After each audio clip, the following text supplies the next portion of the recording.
Federal agents clashed with protesters outside a Chicago ICE facility this afternoon, deploying tear gas and pepper balls. A senior ICE official tells CBS News that a group of protesters tried to block vehicles from going into or leaving that holding facility. The center is located in Broadview, Illinois. At least 3 protesters were arrested, and those demonstrations are part of a larger pushback against a federal crackdown on immigration in the Chicago area. Residents in Virginia started casting their vote today for governor, lieutenant governor, attorney general, and the state's House. Current Lieutenant Governor Winsome Early-Sears is the Republican nominee for governor. She is being challenged by former Democratic Congresswoman Abigail Spanberger. One of them will become Virginia's first female governor. Republican current governor Glenn Youngkin is term limited after serving 4 years in office. The close Trump ally may also be weighing a 2028 presidential run. CBS News Executive Director of White House and Politics, Finn Gomez, has the latest from Virginia. Even though we're 45 days out from the November 4th election that will decide who the next governor of Virginia will be, today is the first day of early voting. Democratic frontrunner Abigail Spanberger, former Congresswoman, she voted today at her local polling place near Richmond, Virginia. We caught up with her and interviewed her over some top issues, not only in this campaign, but also in the aftermath of Charlie Kirk's assassination, her thoughts on political violence and the polarization across the country. The assassination of Charlie Kirk was absolutely horrifying. The fact that a man engaged in a First Amendment debate, whether one agrees with him or not, the fact that he was gunned down broad daylight because of his political activism is an atrocious reality that everyone should denounce.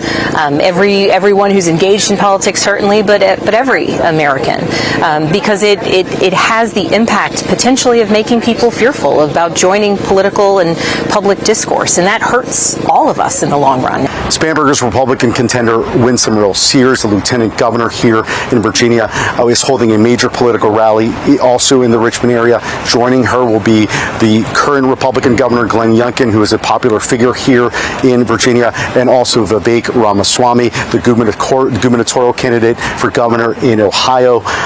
Spanberger said that she took issue with Ramaswamy joining the rally tonight, in particular because he initially led Doge along with Elon Musk. And as you may know, here in Virginia, where there are over 300,000 federal workers, those Doge cuts have become a political issue. Spanberger told us in an interview that this would be a key issue that she would focus on in her closing argument with 45 days away until the November 4th election.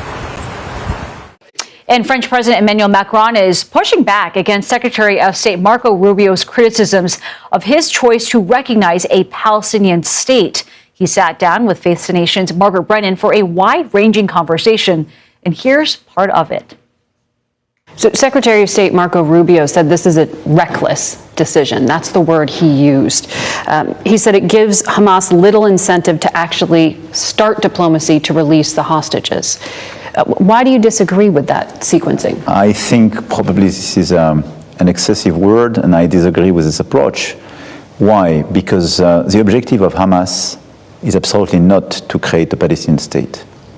The objective of Hamas is to destroy Israel, to convince the maximum number of people that they have no chance to have peace and stability and precisely a Palestinian state, and to kill the maximum number of Israeli people. And this is why, if we want to stop this war, if we want to isolate Hamas, the recognition process and the peace plan which goes with this recognition process is a precondition.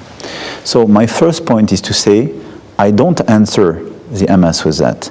I don't meet the expectations of Hamas. Hamas is just obsessed by destroying Israel. But I recognize the legitimacy of so many Palestinian people who want a state, who are a people, they want a nation, they want a state, and we should not push them toward Hamas. And you can catch Margaret's full interview with French President Emmanuel Macron this Sunday on Face the Nation. The show begins at 10:30 a.m. Eastern here on CBS. And President Macron toured Notre Dame's newly reopened towers today, nearly 6 years after that devastating fire destroyed the historic cathedral.